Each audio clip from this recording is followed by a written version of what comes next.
Muntik nang makatakas ang sospek na si Mike Marcel Fulgar nang arestuhin ng mga otoridad sa isinagawang buy-bust operation sa loob mismo ng kanyang bahay sa Barangay Payatas.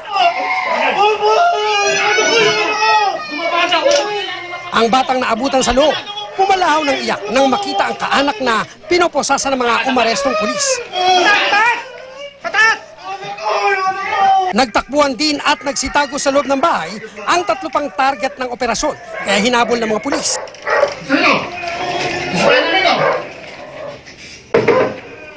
Pagpasok sa loob, nadatnan si Ernalyn Haway na nag-hysterical ng posasa ng mga pulis. Doon na-recover ang ilang plastic ng hinihinalang shabu. Positive. Dami shabu. Hoy, wag na magano, hoy.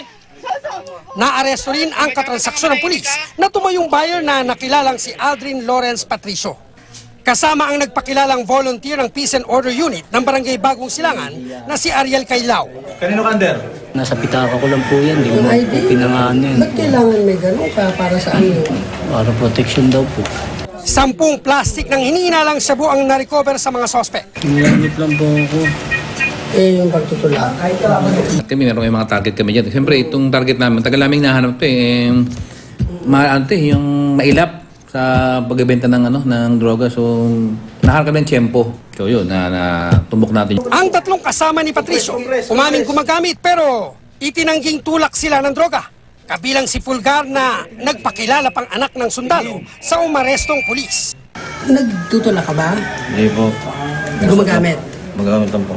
Ikaw, kuya? Magamit lang po. Kakasuhan natin sila, no? Yung nahuli natin sa buy-bust ng Section 5 o selling of illegal drugs, and yung mga kasama naman nito ay kakasuhan natin Section 11. Cesar Apolinario, Nakatutok, 24 Oras.